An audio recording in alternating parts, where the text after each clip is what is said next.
안녕하세요. 자, 오늘도 합격의 여문을 담아서 또 집중하자고요. 오늘은 의사표시랑 대리 파트인데 아시다시피 총칙이 가장 어려워요. 가장 어려운 부분 중에서도 의사표 대리 파트가 가장 어렵다. 이 두 파트에서 5문제 나오는데 이 5문제에서 우리는 3문제만 맞자라는 마음을 가지면 되는 거예요. 그래서 의사표 대리 파트 5문제에서 3문제 맞히면 총칙은 7문제에서 8문제 맞힐 수 있어요. 이렇게요. 자, 먼저 바로 들어갈게요. 71쪽에 진이 아닌 의사표시, 다른 말로 비진이 표시. 또 뭐라 부르냐 이건요. 용어를요. 진이 아닌 의사표시 또는 비진이 표시. 또 뭐라 부르나요? 심리후보, 심리후보. 일본식 한자 용어인데 다른 말로 심리후보라 불러요. 심리후보. 일본 말로 무슨 뜻이냐면 남을 속이는 거, 남을 속이는 거, 남한테 거짓말하는 것을 심리후보라 불러. 심리후보. 그럼 비진이 표시는 내 마음속에 있는 의사와 내가 입으로 얘기한 표시가 일치하지 않는다. 이 불일치를 본인이 알면서 한다, 모르면서 한다. 알면서 누구랑 짜고 한다, 나 혼자 한다. 나 혼자 의사표시. 그래서 우리말로 얘기하면 비진이 표시는 남한테 마음에도 없는 거짓말하는 거, 마음에도 없는 허언하는 것을 우리가 비진이 표시라 불러요. 그런데 107조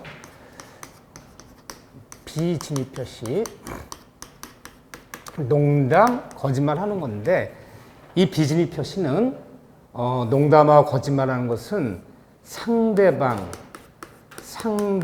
없는 의사표시도, 비진이 표시는 남한테 거짓말하고 허언하는 것은 없는 의사표시도, 없는 다른 말로 단독행위도, 비진이 표시는 가능하다, 불가능하다. 이거 쉽지 않아. 또 갑자기 대답이 작아졌어요. 가능하다. 농담, 거짓말은 상대방 없는 단독행위도 가능한 거예요. 누가 짤 필요가 없기 때문에. 그런데 좀 이따 배울 통정의 표시, 통정은 짜는 거야. 짜야 되기 때문에 상대방 없는 단독행위는 통정이란 말이 있을 여지가 없어요. 짤 수가 없기 때문에. 하지만 비진이 표시는 가능하다. 법조문에 뭐로 되어 있나? 이제 바로 사례 문제예요. 여기는 사례 문제 아니면 판례 문제 둘 중에 하나 나오는데 비진이 표시 가장 어려워요. 우리 의사표, 결함의 의사표 중에서 비진이, 통정, 착오, 사기강박 중에서 막상 제일 어렵다 봐야 돼요, 여기가. 그럼 바로 법조문을 한번 읽어보고 사례 문제 들어갈게요. 제 107조 진이 아닌 의사표시 1항에 의사표시는 표의자가 누구죠? 말하는 사람이 진이 아님을, 자기의 진심 아님을 알고 한 것이라도 그 효력이 있다. 그 효력이 있다. 한 단어로 치르면요. 그 효력이 있다. 유효하다. 그러니까 농담, 거짓말도 원칙은 유효하다. 유효하다. 그러나 항상 우리는 그러나부터를 뭐라 부른다? 예외 또는 단서. 그러나 원칙 유효한데 항상 법정 읽을 때 그러나 앞에까지를 원칙, 그러나부터를 예외, 이런 거 예외. 그러나 상대방이 표의자의 진이 아님을 알았다는 단어를 한 단어로 줄이면 뭐죠? 악의. 상대방이 알았다, 이미 알고 있었어. 제가 나에게 집 한 채 주겠다고 얘기한 것은 진담이 아니라는 사실을, 농담이 거짓말임을 이미 알았다. 악의. 거나는 뭐죠? 거나? 또는 이거 한번 하면 안 잊어먹는데 또는 알 수 있었을 경우, 알 수 있었다. 다른 말 단어 지금 뭐죠? 유가시. 조금만 주의했다 알 수 있었는데 부주의해서 몰랐다. 그럼 상대방이 악의 또는 유가시인 경우에는 그때는 무효로 한다. 이때는 무효이다. 다만 비진이 표시의 무효는 무효인데 무슨 무효? 굳이 상대적 무효라 불러요. 상대적 무효. 그렇죠? 상대적 무효. 우리가 103조 반사질서, 104조 폭리, 강해묵교 위반의 무효는 절대적 무효. 비진입 표시 무효는 상대적 무효. 그러면 절대적이다, 상대적이다. 뭘 갖고 나누는 거죠? 선의의 삼자를 보호하느냐, 보호하지 않느냐 갖고 나누는 거예요. 용어를. 자, 무효로 한다.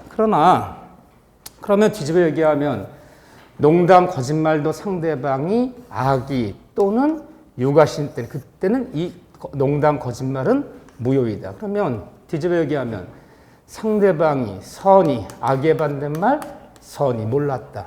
오할 또는의 반대말은 뭐죠? and, 그리고. 항상 저 객관식 문제 풀 때는 오할 개념인지 and 개념인지는 항상 주의하셔야 돼. and 개념은 둘 다 갖춰야 돼. 하나 맞추면 안 돼. 선이라면 유효하다면 틀려. 선이 맞고 안 돼. 선이 그리고 and 그리고 무가시. 아무 잘못 없을 때 그때는 유효로 한다. 결국 비진입 표시는 상대방 태도에 따라서 그 농담, 거짓말이 무효가 되기도 하고 유효가 되기도 하는 건데 왜 원칙은 유효하다 이렇게 출발하는 거예요.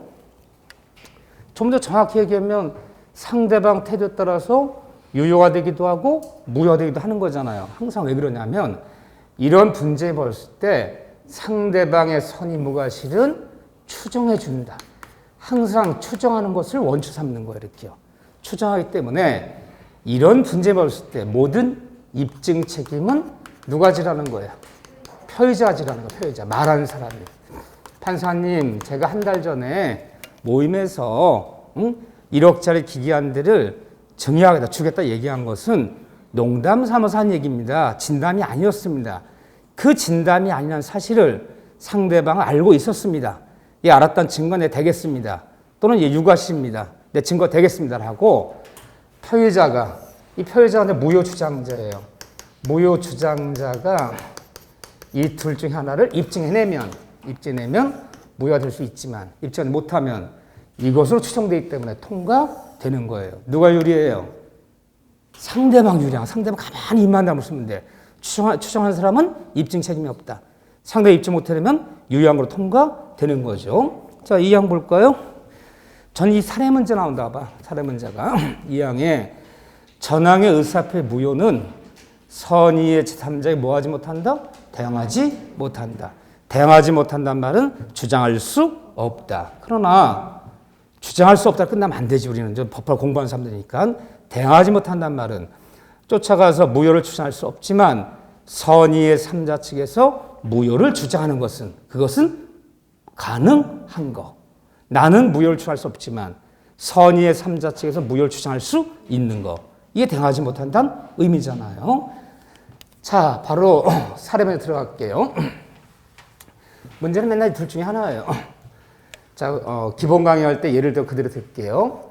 갑, 중마와 을, 고우가 굉장히 친한 친구 사이였는데 그대로 설명하는 거예요. 갑이 을한테 1억짜리 기계 한 대를 빌려준 관계다. 그리고 한 달에 100만 원씩 받는다. 그러면 기계를 임대 줬다는 거예요. 임대. 그런데 친구들이 모두 갑을 비난한다. 야, 친한 친구끼리 너는 어려울 때 은혜도 많이 입었는데 자, 쫄딱만 했는데 한 대 줘라. 뭘 100만원씩 받냐? 자, 주라는 거야. 근데 얘 진심은 줄 의사가 있다 없다. 마음은 의사는 증여할 마음도 없이 분위기상 체면치레상 농담 삼아서 야, 을아, 너 빌릴 수 있는 기계 오늘부로 증여한다. 너 가져. 다음 달부터 사용료 붙이지 말아라. 증여한다는 마음도 없이 입으로만 증여를 얘기했다. 비진 표시한 거죠.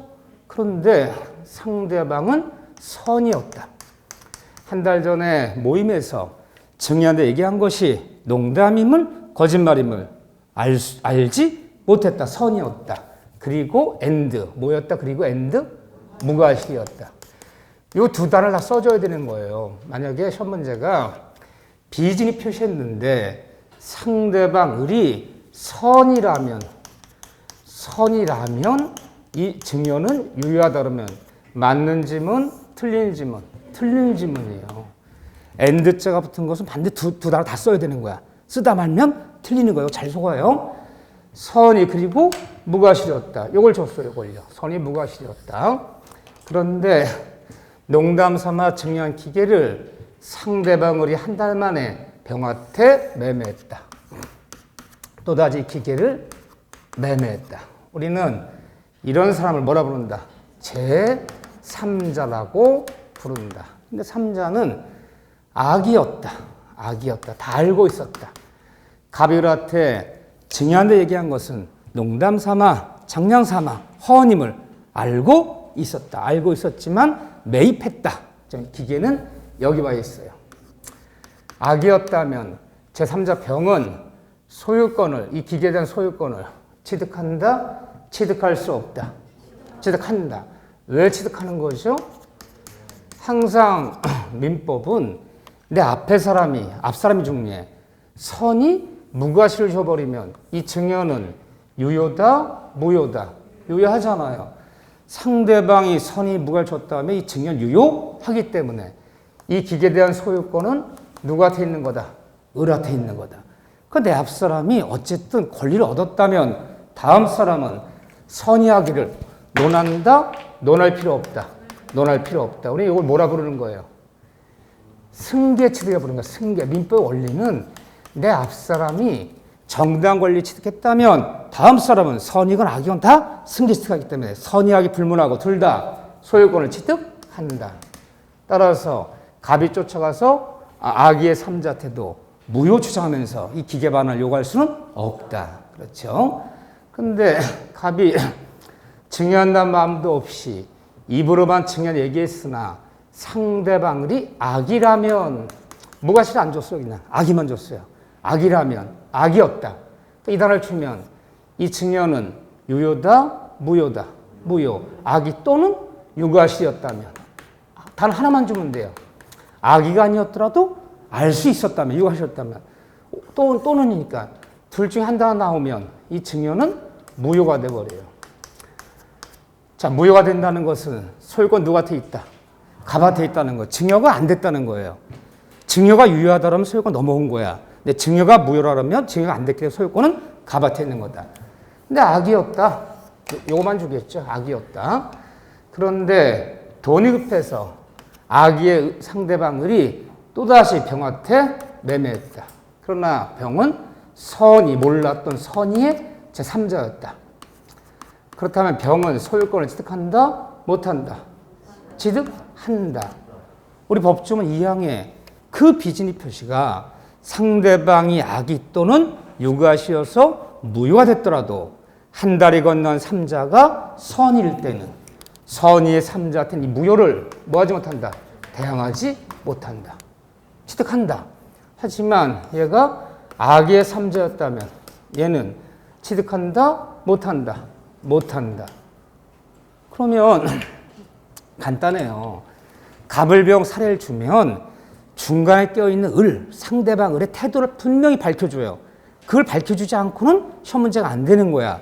근데 상대방 을이 선이 콤마 찍고 그리고 무과시였다면 유효하기 때문에 다음 사람의 선이하기는 논할 필요가 없는 것이고 그 비진이 표시에서 제3자의 선이 악이는 그 비진이 표시가 상대방이 악이 또는 유과시여서 무효가 됐을 때 한 달이 건넌 3자의 선이 악이를 논하는 것이다.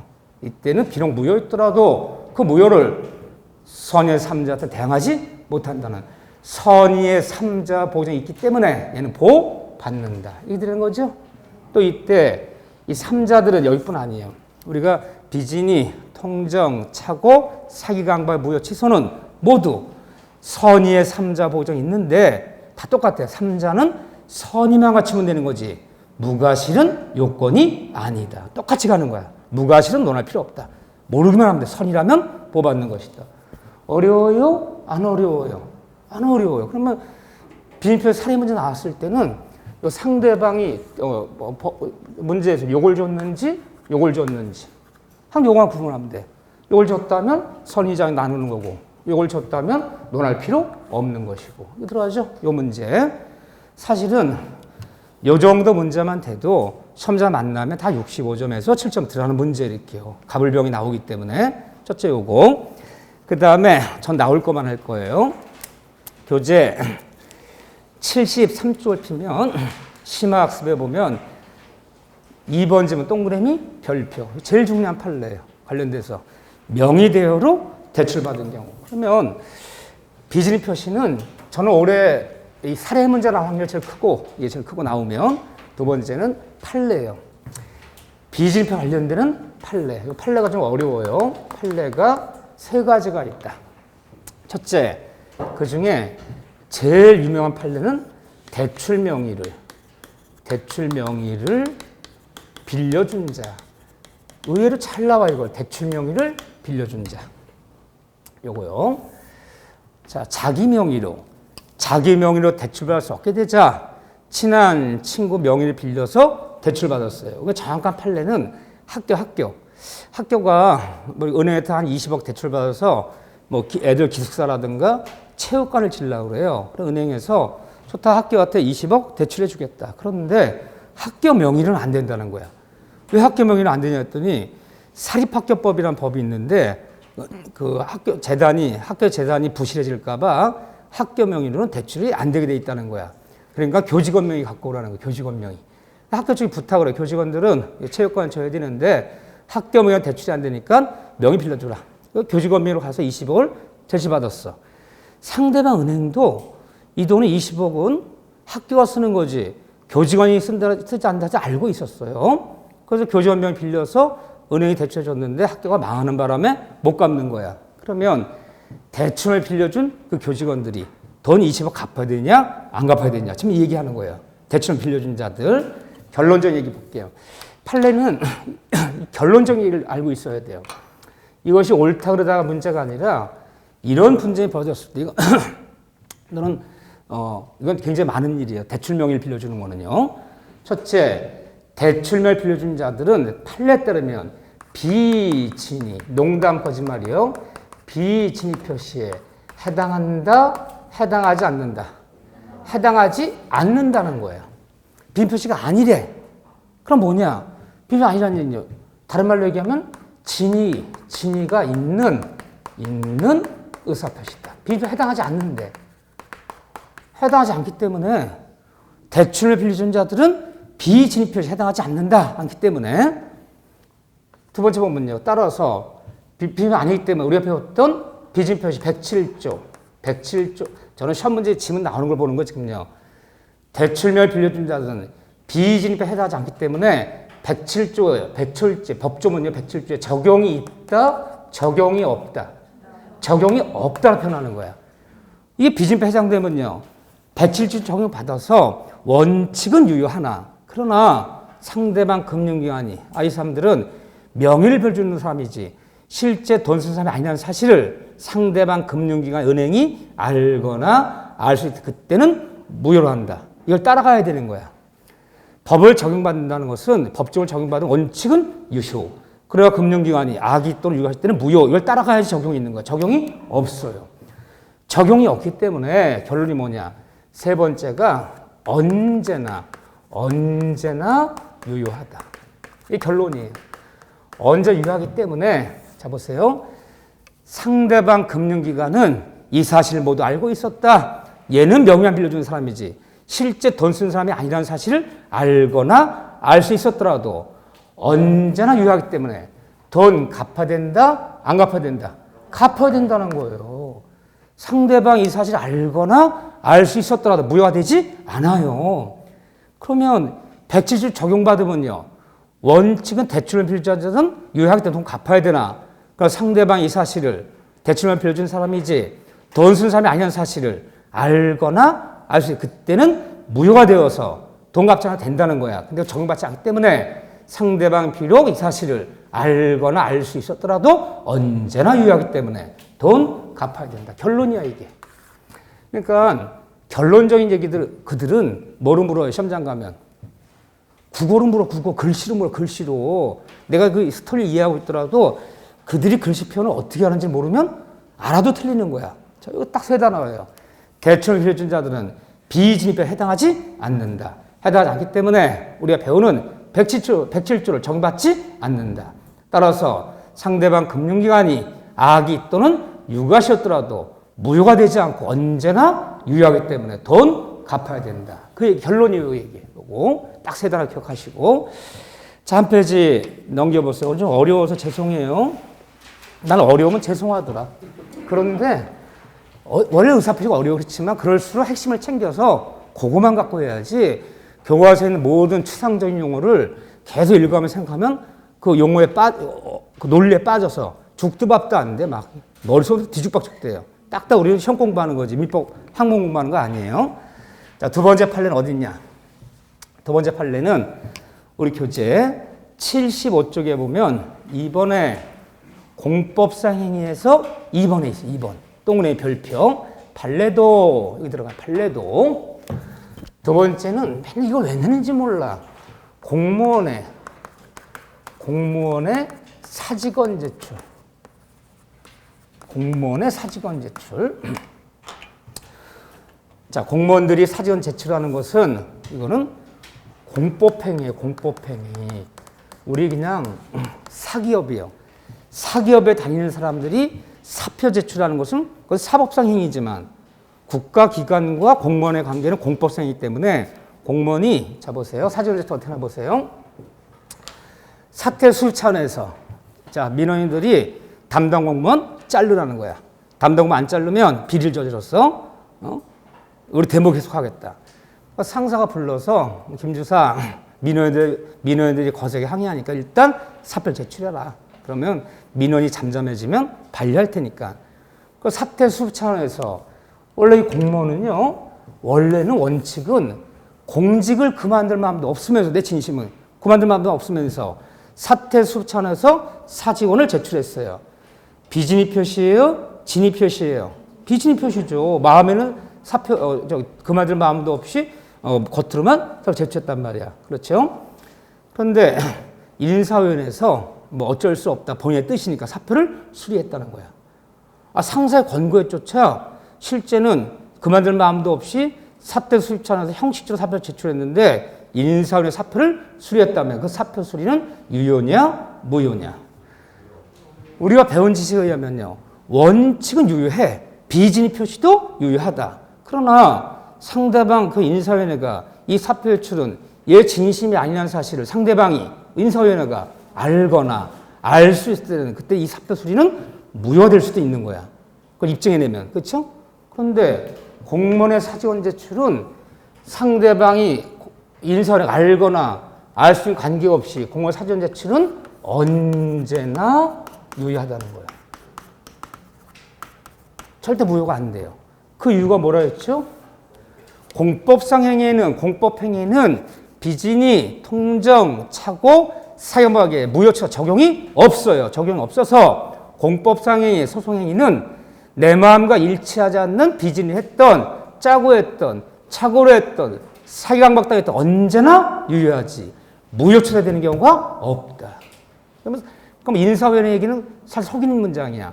공무원의 사전 제출이 진심이 아니라는 사실을 인사위원회가 알거나 알 수 있었더라도 언제나 유효하지. 무효처리되는 경우가 없다. 절차 안정상 없다. 언제나 유효. 결론을 알고 계셔야 돼. 자, 세 번째까지 가면 좀 어려워요. 여기까지 들어가면 진짜 어려운 거지. 이거 관련돼서 딱 세 거야. 대출 명의를 빌려주는 자. 공무원의 사전 제출. 세 번째는 대리권 남용. 대리권 남용 이론. 판례에 따르면 남용된 대리권은 남용된 대리권은 우리 판례 태도예요. 107조 단서를 유추 적용하여. 그러면 대리권 남용 이 단어가 나오면 107조 유추 적용. 이 단어가 나와야 돼. 판례들은 107조를 유추 적용해서 적용한다. 요 단어 나오면 무조건 107조 유추 적용. 요 단어가 판례 태도예요. 그러면 대리권 남용이라는 말 뜻이 뭔지는 알아야죠. 그렇죠? 뭔데 대리권 남용이 됐을 때 판례는 107조 단서를 유추하고. 단서가 뭐예요? 107조 단서. 비진입 표시도 원칙은 유효하나 그러나 여기부터 단서 그러나 상대방이 이 사실을 알거나 알 수 있을 때는 그때는 무효이다. 무효될 수 있다는 거야. 자 보세요. 대리권 남용이 뭐냐면 대표 사례는 이거예요. 판례가. 자, 재건축 조합원이 있어요. 자, 그래서 오랜 세월 막 갑론을박이 벌어져서 드디어 이 천세대가 재건축하기로 총 뭐 조합원에 뭐 동의 얻어서 얼마 이상 5분의 4 동의 얻어서 통과됐어요. 조합이 결성되면서 누굴 뽑았나요? 조합장을 뽑았어요. 조합장. 조합장을 뽑아 조합장한테 대리권 줬을까요? 안 줬을까요? 다 대리권 주는 거예요. 안 주면 조합장 뭐로 뽑아요? 대리권 안 주면 조합장이 나가서 행정부 일을 보거나 시행사, 시공사 일을 볼 때 맨날 조합원들 도장 받으러 다녀야 돼. 맨날. 도장 받으러 다니다 길에 쓰러졌어. 하도 많아갖고요. 타금장 써준단 말이에요. 그럼 조합장이 나가서 조합의 이름으로 행정부 일을 보건, 시행사 일을 보건, 금융관 일을 보건, 이 조합의 이름으로 다 일을 보면 효과는 저한테 돌아가는 거예요. 대리권 받은 대리인이야. 그럼 재건축 조합과 조합이 본인이 되는 거죠. 본인이 되고, 조합장 대리인 사이에는 정당한 대리권이 있는 거예요? 없는 거예요? 있는 거야. 이런 사람을 유권 대리라고 불러요. 유권 대리. 정당 대리권 있는 대리인이야. 그러면 오늘 뭐 대리 배우겠지만 본인과 대리인 사이에 대리권이 없어. 대리권도 없는 애 나가서 대리를 자칭하면서 막 사고 쳤어. 그럼 뭐라 불러요? 무권 대리라 불러. 대리권도 없는 애가 나가서 본인의 이름으로 사고 치면 무권 대리. 대리권 있는 애가 정당한 대리권 있는 애가 나가서 사고 치면 대리권 남용이야 이게. 무권 대리 구분되는 거야. 얘는 유권 대리야. 근데 유권 대리니까 자기 대리권 범위 내에서는 조합의 이름으로 뭐든지 다 할 수 있어. 일 열심히 했어. 열심히 했는데 얘가 대리권 있다는 거 이용해서 얘가 이용했다는 게 뭐냐면 여기서 배임하는 거야. 배임하고 횡령하고 정당에 있다는 거 이용해서 이걸 이용해서 자기의 사리사욕을 챙기는 거. 이걸 대리권 남용이라 불러요. 정당한 대리권도 없는 애가 사고 치면 무권 대리. 정당한 대리권 있는 애가 대리권이 있다는 걸 이용해서 본인을 위해서 일을 한 것이 아니라 대리인 자신의 이익을 챙겨 먹고 자신의 이익. 대리인 자신의 이익을 챙겨 먹고 본인들에게 불이익을 끼쳐먹고 도망가는 사건. 자 보세요. 일 열심히 했어. 그 일이 다 추진돼서 드디어 한 가구당 뭐 이주비도 나오고 전세금도 나오고 하면서 금융을 대출해 주기로 했어. 이 다음에 재건축이 된 다음에 일반 분양해서 그 돈 갚기로 한 거야. 자, 은행 가서 조합의 이름으로 저 운영비 쓴다는 명문화에 운영비 써야죠. 재건축이 이럴 때까지 사무실 얻어야지. 격리직원 둬야지. 조합장들 유급으로 일해야지. 그 운영비 쓴다는 명목으로 10억을 조합 이름으로 대출받았어요. 조합 이름으로. 본인의 이름으로. 대출받아서 어떻게 했다? 대출받아서 그 다음날 공항에서 김대리 만나서 김대리. 또 김대리는 누구요? 은행의 담당 직원이야. 김대리 만나 둘이 같이 필리핀으로 떴어. 자, 그럼 횡령한 거야, 지금요. 대리권 이용해서. 그럼 이거 조합원들 이동 갚아줘야 된다, 안 갚아줘야 된다, 10억. 갚아야 돼, 안 갚아야 돼요? 원칙은 갚아야 되는 거야. 대리권 있는 애가 조합의 이름으로 대출받고 도망간 거, 조합자가 도망간 거, 조합원들 원칙은 이거 유효한 거야. 돈 갚아줘야 돼. 이거 남용된 대리권도 원칙은 유효하다. 판례에 따르면 그러나 원칙 유효한데 예외죠. 그러나 이 사실을 이 조합장이 조합의 이름으로 대출 받지만 조합을 위해서 한 것이 아니라 개인적으로 횡령하고 배임하고 대리인 자신이 이걸 챙겨먹는 사실을 상대방 은행 측이 알거나 백지 단서 알았다. 알고 있었어. 쟤 좀 봐라. 조합의 이름으로 대출받아서 개인적으로 유용하고 횡령하는 사실 알았다. 또는 알지 못했더라도 유가실 뭔가 잘못이 때 그때는 107조 단서를 유추 적용해서 이때는 본인들한테 뭐다? 이때는 본인들한테 무효이다. 본인들은 책임질 필요 없다. 저 얘기예요. 그런데 상대방 대출의 은행이 이미 알고 있었다. 이거 입증 안 되면 입증 책임은 얘들이 본인이 지는 거야. 본인들이. 이거 상대방 추정해 주는 거야. 선임부하실로. 또는 유가실. 자 보세요. 은행이 지네 직원이 공무가 있었던 거야. 서류도 다 갖춰지지 않고 도장도 다 찍어지지 않았는데 은행의 김대리가 대출해 준 거야. 네가 니네 직원을 똑바로 관리 감독했다면 방지할 수 있는 사고였잖아. 같이 했잖아. 그럼 관리 감독하는데 뭐가 잘못이 있잖아. 이때는 뭐다? 무효가 되기 때문에 조합원들은 본인들은 10억 갚을 필요 있다 없다? 없다. 남용된 대리권도 상대방이 악이 알았다. 악이 또는 유가실 때는 107조 단설 적용해서 그때는 본인들한테 뭐다? 무효이다. 이걸 적용하잖아 지금. 따라서 조합원들 갚을 필요 없다. 그렇죠? 남용된 대리권도 원칙은 유효. 그러나 판례는 상대방 금융기관이 악의 또는 유가실 때는 107조 단설 적용 그때는 무효이다. 따라갔죠? 딱 세 개요. 대출 명의를 빌려준 자들. 자, 필기한 거. 공무원의 사직원 제출 언제나 유효. 남용 대리권도 상대방 이 사실을 알거나 알 수 때는 107조 단설 적용해서 본인들한테 무효이다. 10억 갚을 필요 없다. 딱 판례 세 개예요. 요거만 알면 돼. 요거 이상이 나오면요. 너나 나나 못 맞히는 거야, 그거는. 괜찮아요, 그런 거는. 그럴 확률 거의 없어요. 응? 항상 우리가 객관식 문제를 풀다 보면 5지문 다 알아. 내가 지금 다 하는 것은 40문제 중에 한 20문제 정도밖에 안 돼. 꼭 한 지문 정도는 수업을 그렇게 했는데도 좀 애매하고 좀 잘 모르겠어. 그래도 정답 맞추면 맞춰요. 맞춰요. 왜? 어차피 그 문제에서 정답이다 오답이나는 수업 시간에 늘 강조했던 거. 그거하고 정답 오답을 결정하거든. 그렇기 때문에 모르는 문제가 늘 섞여 있을 수 있다. 거의 기출지문 200지문 중에서 뭐 조금 거짓말 좀 섞으면 200지문 중에서 한 185개 지문 정도는 다 기출지문이야. 15개 지문은 처음 보는 지문이야. 그럼 15개 지문 처음 보는 지문이 한 지문씩 섞이면요. 15문제는 다 지문 다 모른다는 거잖아. 그래도 맞출 수 있어. 왜? 수업 시간에 늘 강조하는 게 키워드거든. 그거 갖고 막 틀리고 하는 거거든요. 자, 하나 정리했고, 허위 표시. 교재 77쪽이에요. 허위 표시는 속칭 뭐라 부르죠? 허위 표시라고도 부르지만 통정, 허위 표시. 꼭 통정이라면 앞에 잘 집어넣죠?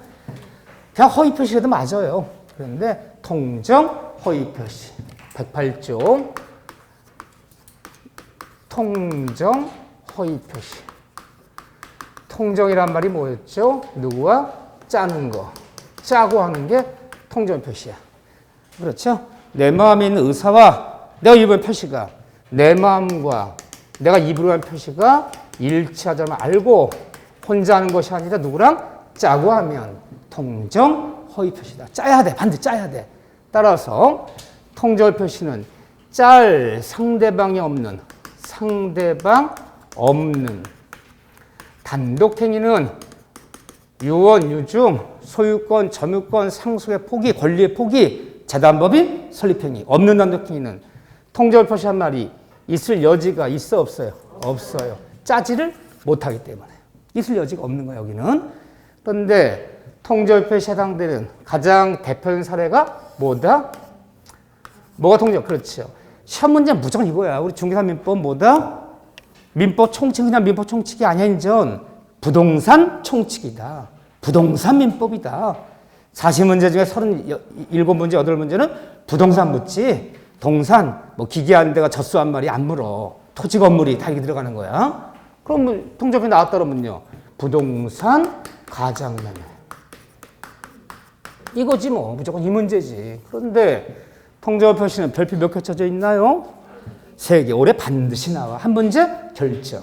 결정 났어요, 이 문제는. 100%에 100%. 이 부동 가장매매에 관한 사례. 요거 아니면. 자, 한 페이지 넘겨보세요. 둘 중에 하나야. 뭐 여러 가지 얘기가 나오지만 82쪽에 4번의 별표 2개. 부동산 은닉행위.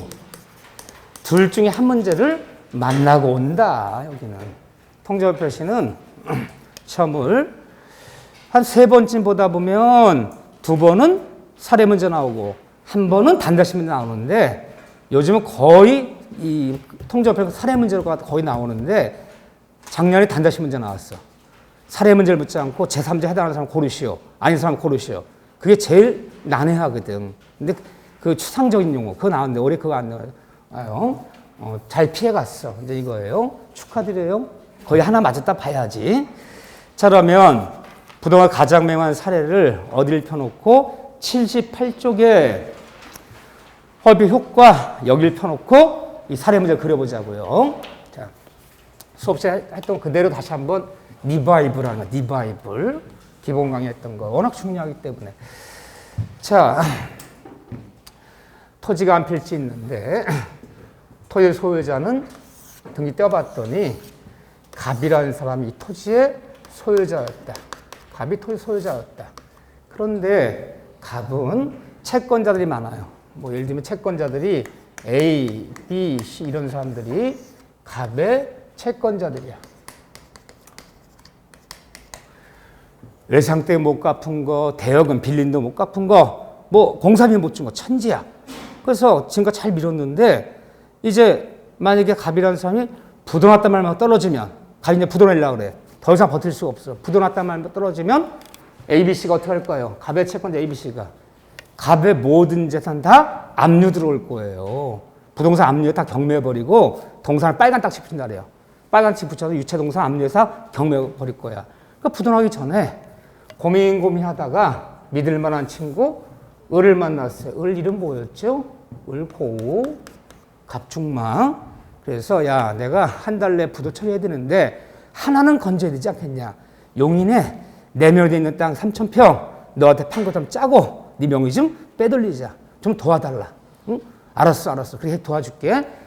짜고 진짜 매매가 아니라 가장매매. 가장매매하는 것 같아. 짜고 누굴 속이기 위해서? 채권 얘네 속이기 위해서. 지네는 안 속아. 진짜 매매 아니라는 거 지네는 알아. 제 3자 ABC 속이려고 해요. 좀 전에 농담 거짓말 갑이 을한테 증여한다는 마음도 없이 그래 너에게 기계하는데 증여할게. 집 한 채 증여할게. 비진이 표시는 누구를 속이려고 하는 거야. 누구? 속는 대상이 누구야? 상대방 속이려고 하는 거야. 비진 표시는. 통지한 표시는요. 누굴 속이는 거예요? 제3자. 지네 둘은 안 속아. 진짜 매매하는 거 알아요. 이거요. 얘를 속이기 위해서. 대상이 틀려. 속는 대상이 상대방이라면 비진이. 속는 대상이 제3자라면 통지한 표시하는 거야. 얘들을 속이기 위해서.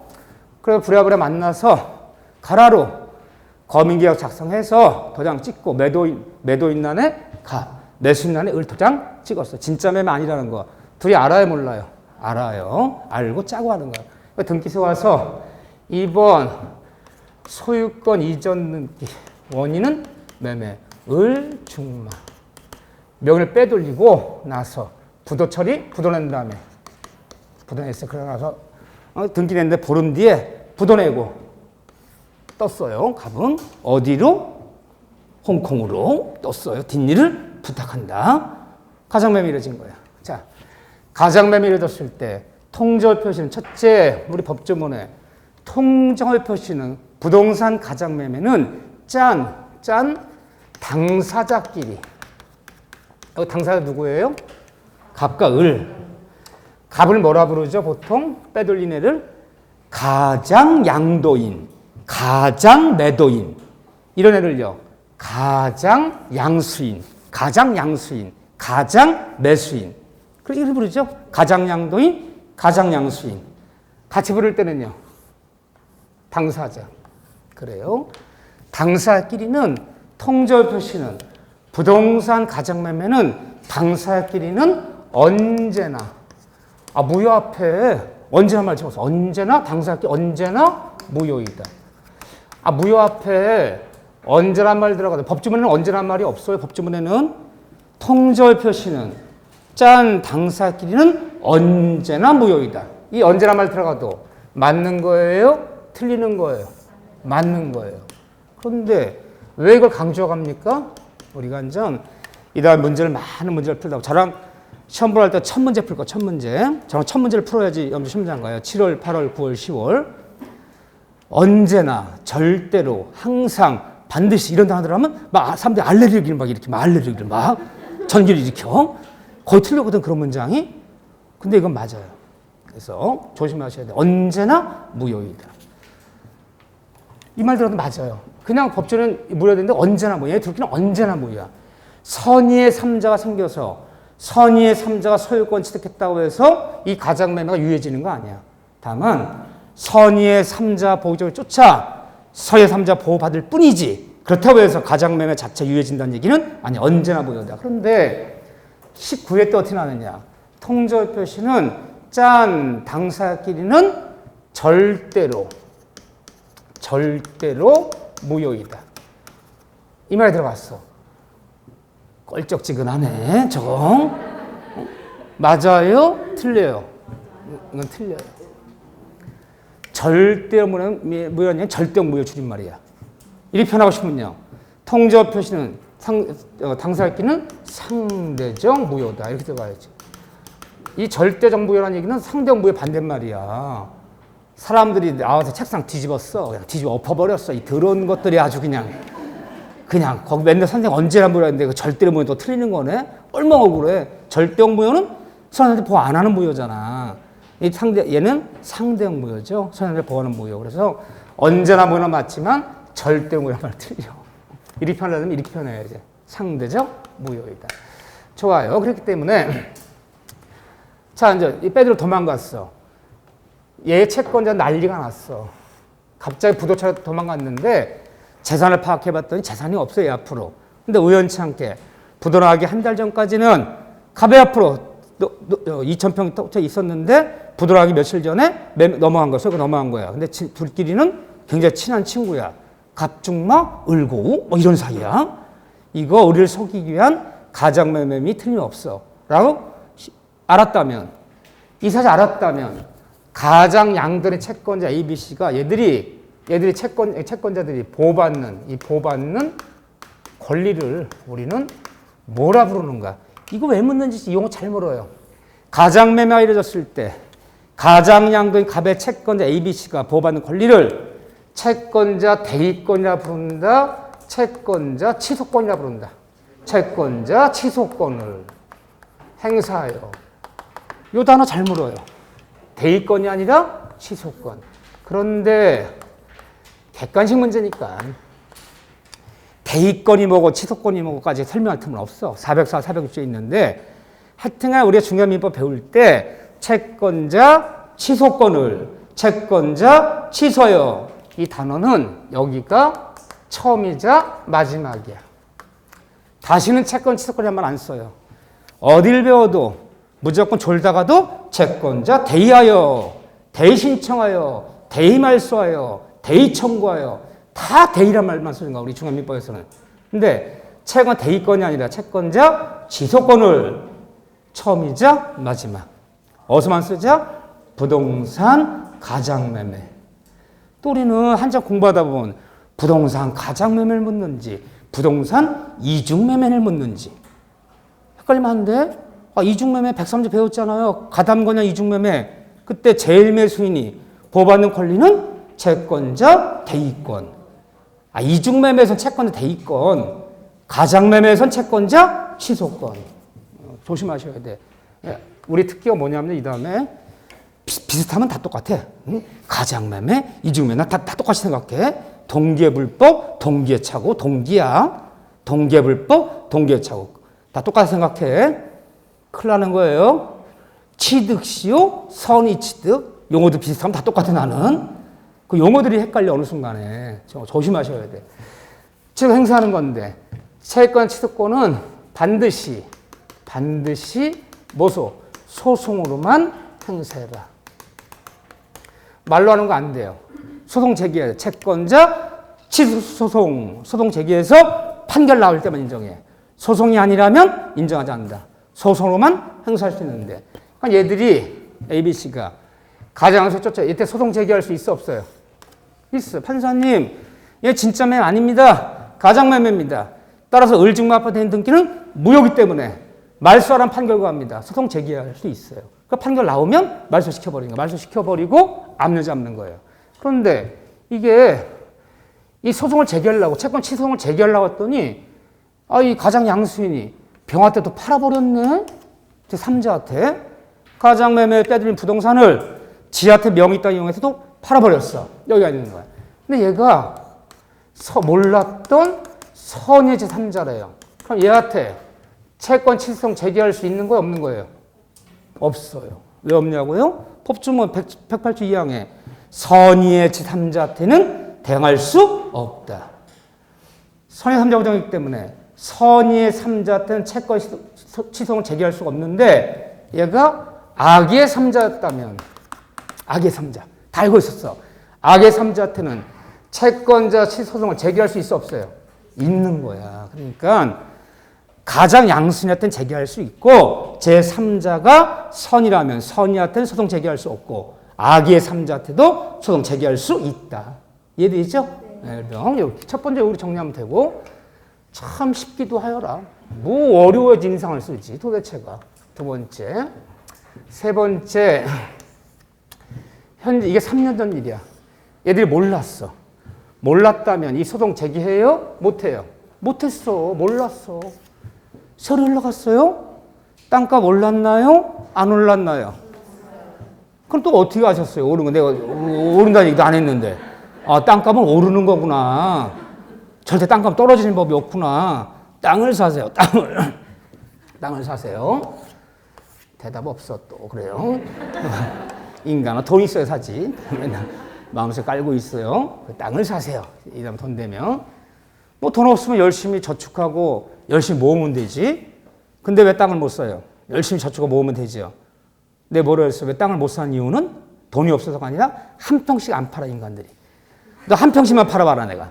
평택역 앞에 아무리 땅값이 비싸도 내가 5년 마갖고 내가 3천만 원짜리 땅 한 평 사고 또 5년 마서 옆에 있는 땅 한 평 또 사고 줄 때까지 살 거야. 한 평씩 살 거야. 한 평씩 안 팔아요. 그래서 이제 들어서 안 사는 거야. 내가 한 평씩 안 팔아서 내가. 자, 세 번째 보죠. 제 3자 명의 등기는 지금 3년 전에 등기 났어. 이 등기는 유효다, 무효다. 이 등기는 유효다, 무효다. 현재 등기 떼어보면요. 3년 전에 가장매매에서 가장 양수납 등기 났어요. 등기부상. 현재 이 등기 났어요. 이렇게요. 이 등기는 유효다, 무효다. 확률은 2분의 1이야. 근데 2분의 1을 맨날 반대로만 대답하는 별난 분이 있어. 그것도 참 재주야, 재주. 등기는 무효이다. 이 등기는 무효예요. 무효이기 때문에 법적인 얘기를 하는 거야. 등기는 남들 눈에 보이는 게 중요한 게 아니야. 이게 진짜 매매한 거 아니야 칩시다. 얘 브로커야. 그래서 의주문서 다 통해서 매매항 다 검인계약서, 인감도장, 인감을 다 위조해서 브로커 앞으로 등기를 냈어. 등기 떼어보면 브로커 앞으로 돼 있어. 근데 유효해, 무효예요? 무효예요. 남들 눈에만 유효한 것처럼 보일 뿐이지. 무효잖아요. 등기라는 것은 눈에 보이는 대로 보는 게 아니잖아.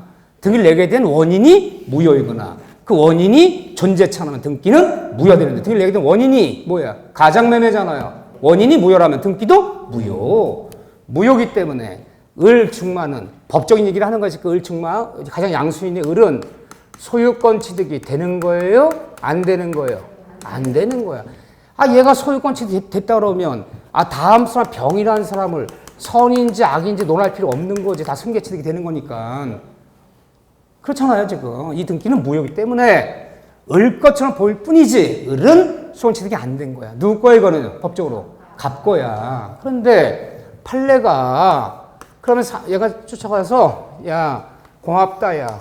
네가 3년 전에 도와줘서 네 명을 빼들지 않았다면 다 경매당해서 앞니 앞에 다 망했을 것이야. 응? 3년 만에 땅을 돌려달라라고 들어왔어요. 을이 준대요? 안 준대요? 안 준다는 얘기는 안 하지. 이 사람 양심이 있는데. 그렇다고 꼭 준다는 얘기도 안 해, 또. 꼭 뭐 내 땅이라는 얘기는 아니지만 명의가 내 명으로 등기됐기 때문에 법적으로 얘기하면 나도 소유권이 없다고 보지 아니할 수는 없지 아니한데 굳이 말하자면 달라고 그러면 안 줄 건 아니지만 꼭 줘야 되는 땅도 아닌 것으로서 사람 마음이 그런 거야. 항상 사람 마음이. 그랬을 때 과연 법적으로 가장 양도인은 양서 이 땅 찾아올 수 있겠는가? 이 얘기가 제일 중요해요. 그러니까 예전에 3년 전에 얘들 속이기 위해서 가장매매 짰어요. 가장매매한 것은 판례도 짠 것은 짰어. 짠 것은 불법이다, 불법이 아니다. 이게 제일 중요한 얘기야. 짠 것은 불법이 아니래, 판례가. 짰다는 것은 불법이 아니기 때문에, 그렇기 때문에 우리가 배웠던 불법 원인급여에 해당한다, 해당하지 않는다. 여기에 해당돼 버리면 반환 청구가 안 되는 거야. 첩계약, 도박계약. 이미 이행했다면 반환 청구할 수 없다. 그게 불법인급여야. 여기 해당하지 않는다. 이렇게 표현해 좋고, 또 통절 표시가 무효이지만 얘네끼리 무효잖아. 무효이지만 그렇다고 이것이 103조 위반의 무효다. 무효는 아니다. 무효는 아니죠. 같은 무효가 아니잖아. 만약에 허위 가장한 것이 허위가 103조의 무효에 해당된다면요. 선이건 뭐건 보호 못 받지. 선자 보호 받잖아. 비록 통절표 무효지만 그렇다고 해서 103조 무효는 아니다. 라고 표현해야 되고, 여기 해당하지 않는다. 않기 때문에 언제나 빼돌린 갑은 을에 쫓아가서 부당이득 반환을 청구해서 이 땅 찾아올 수 있다, 찾아올 수 없다. 찾아올 수 있다. 판사님, 3년 전에 진짜 매매 아닙니다. 가짜 매매입니다. 가장 매매하는 거 입증하겠습니다. 입증만 하면 돌려줘라. 이렇게 나와요. 짠 것은 불법이 아니기 때문에 반환 청구할 수 있다. 법조 찾아갈 수 있어요. 입증만 하면. 그런데 얘가 이것을 삼자 병한테 팔아버리는 순간 이제 골치 아파지는 거야. 가장 양수인이 자기한테 명의가 있다 이용해서, 남들은 모르잖아요. 무효인 거, 이거 무효지만 남들은 무효인 거 모르잖아요. 얘가처럼 보이잖아요. 믿고 거래한 제3자한테 넘어갔다면 얘기가 이제 달라지기 시작하는데, 3자 얘기가 제일 중요해요. 3자 얘기가 가장매매에서 을한테 빼돌렸는데 을이 또다시 거래해서 병한테 넘겼다. 제3자 병은 첫째, 제3자 병의 선의는 추정한다. 다 판례예요. 추정된다. 이런 분쟁이 벌어졌을 때 판사님, 저는 몰랐습니다. 갑거리 진짜 매매인지 알았지 가장 몰랐습니다. 저 몰랐다는 증거 세 가지 되겠습니다. 라고 말할 필요 없어. 없어. 넌 가만히 있어. 나 추정이니까. 그러면 모든 입증 책임은 누가 지라는 거예요? 갑이 되라는 거예요. 가장 양도인이. 뭘 입증해요? 3자 악의를, 제3자 악의를 입증하지 못하면 선의로 추정되기 때문에 보호받는 거야. 그렇죠? 얘한테 쫓아가서 무효 추정하면서 이 토지 반환 요구할 수 없다. 선자 보용이 있다면. 두 번째, 제3자의 선인지 악인지를 결정하는 시점. 선인은 보호받고 악인은 보호받을 수가 없어. 근데 3자 선의의 판단 시점은 언제만 선이라면, 제3자 병은 보호받으려면요. 소유권, 얘 보호받아서 내가 소유권 취득하려면 선의의 시점은요. 법률행위 당시. 이 당시만. 계약 당시. 이때만 선이면 되는 거야. 얘랑 막 매매 계약 맺고 등기 막 대금 치고 할 때 전체 몰랐어. 을 건 줄 알았어. 대금 치고 나서 알게 되었어. 야, 어쩐지 싸게 팔더라. 어쩐지 눈빛이 불안하더라. 눈빛이 막 흔들려. 봤더니 지 친구가 부도날까 빼들린 거 나한테 팔아먹었구나. 알게 되었어. 그 후에 당시 선이었는데 그 후에 악의가 되었어. 악의가. 알게 돼. 악의가 되더라도 관계 있다, 관계 없다. 관계 없다. 관계 없이 보호받는 거예요. 언제만 선이라면 계약 당시, 법률행위 당시, 그 당시만 선이라면 그 후에 알게 되었더라도 관계없이 보호받는다. 이때만 선임을 드린 거죠. 또 하나, 이때 제3자는 선의만 갖추면 되는 것이지 뭘 요하지 않는다. 무과시.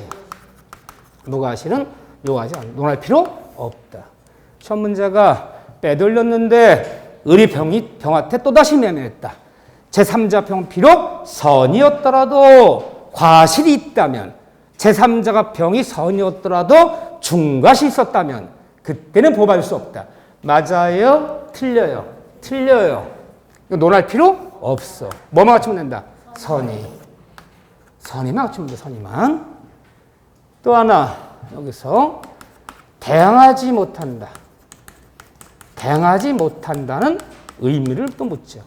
굵직굵직하게 해주세요. 왜냐면 어차피 사례 문제 내면 나올 수는 치면 5지문, 10지문이 못 나와요. 그럼 대표적인 거 굵직굵직한 지문들이 나와도 그것만 하고도 10지문이 돼 이미. 응? 대항하지 못한다 의미를 정확히 알아야죠. 선의의 3자한테는 무효를 대항할 수 없다. 대응할 수 없다는 얘기는 갑과을이 쫓아가서 선의 삼자한테 무효 주장해서 토지 반환 요구할 수 있다 없다? 없다. 그러나 선의의 삼자 측에서 얘가 선이에요. 선의의 삼자 측에서 스스로 무효를 주장하고 이 무효를 얘가 주장하고 스스로 무효를 인정하는 것은 된다? 안 된다? 된다. 이것은 무방한 거. 이거 대하지 못하면 병이 참 사람이 착한 사람이야 선한 사람이야 갑이 와서 막 거품 물고 얘기를 하는데 그러니까 정리합시다. 조용해. 내가 정리하겠다 자기가. 그러니까 3년 전에 대기 부동할까 봐 믿었던 친구들한테 빼들린 부동산 진짜 매매 아니라고 그걸 내가 산 거라고 알았어 내가 무효 인정할게 라고 무효 인정하고 무효를 추정하면서 돌려주는 거 말린다 안 말린다 안 말린다. 정신 나갔나 봐. 그래 어쨌든 안 말린다. 그러니까 대응하지 못하는 의미는 갑과 을은 쫓아 무효를 추정할 수 없지만 선의의 삼자평이 무효를 추정하는 것은 무방한 거. 이렇게 하면 되고 그 다음 얘기가 이제 뭐예요? 그 다음 얘기가 5번째 엄폐물의 법칙. 물론 전 객관식 문제 풀이할 때 좀 기술적인 거 몇 가지 있어. 누가 선이니, 누가 제3자가 누구니, 뭐 이런 것들 좀 기술적인 것들 그런 것들은 뒤로 큰 줄기를 잘 끼고 있습니다. 거의 시험 문제는 이 정도 수준 엄폐물의 법칙. 그래서 얘가 선이었는데 또 다시 정한테 넘겼다.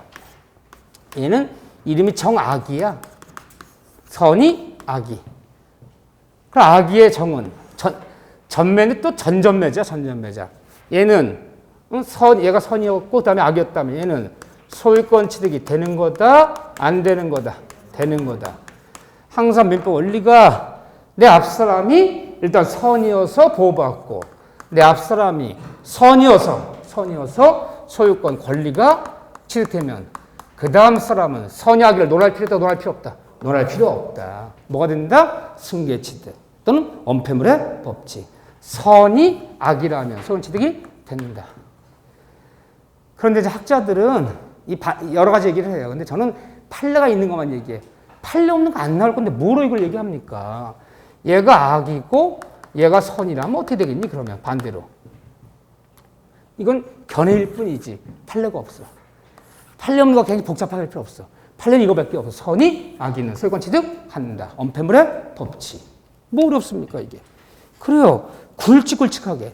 그래도 어쨌든 여러분들은 그 3자에 대한 이야기는 좀 읽어주셔야 돼. 제일 중요한 게 이제 3자에 대한 관계. 여러분 교재를 굳이 얘기하자면 79쪽에 3번에 허위 표시에 보호받는 제3자의 범위 여기다 별표 2개 치고 여긴 좀 읽어달라.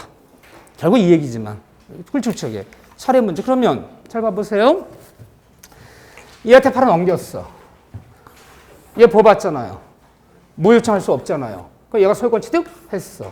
그렇다면 갑은 을한테 뭐는 물을 수 있어요? 아니 을한테 땅이 있다면 부답반환 청구 땅 찾아갈 수 있어 없어요? 있어. 판사가 진짜 매매 아닙니다. 입증만 되면 돌려줘라 이 나와요. 근데 얘가 팔아버려서 얘가 3자 선이어서 소유권 취득하는 바 땅을 못 찾아왔잖아 지금. 그러면 얘는 얘한테 뭐 묻는 거예요? 손해배상 청구. 너 남의 땅 팔아먹었잖아. 땅값 내놔야지. 그러면 보세요. 땅이 을한테 있다면 갑은 을한테 쫓아가서 부답반환 청구해서 땅을 찾아가는 것이고 선의의 3자가 생기는 바람에 걔가 보호받는 바람에 소유권을 잃어버리면 을한테 쫓아가서 손해배상을 청구하는 거고 민사적으로 볼 때. 형사적으로는요. 남의 땅 팔아먹은 거잖아. 이거 횡령 배임이야 이거. 팔아먹으면 끝이 아니야. 팔아먹으면 끝이면 다 팔아먹지. 형사 문제, 민사 문제 기다리고 있는 거야. 땅은 뺏기지만. 또 땅값 내놔야지 땅값. 얼마 받았어? 손해배상 청구하고 형사적으로는 고발해버리고. 횡령 배임이잖아. 팔아버리면 끝나면 다 팔아먹지. 아니 다 팔아먹진 않아. 나 같은 사람은. 양의적이. 형사문제 민사문제 결론. 자 보시죠. 결론. 을한테 땅이 있다면 부담화 청구해서 땅을 찾아가는 것이고 선의 3자 병이 생기는 바람에 소유권을 잃게 돼버리면 을한테 쫓아가서 손해배상을 청구. 땅값 내놔라. 청구하는 거고. 을은 책임을 면하는 건 아니야. 이해되시죠? 네. 오케이. 그런 다음에 쭉 넘겨서 82쪽 은닉행위, 부동산 은닉행위요. 자, 10분 쉬었다가 은닉행위 또 사례 문제 그려서 정리하고 착으로 가자고요.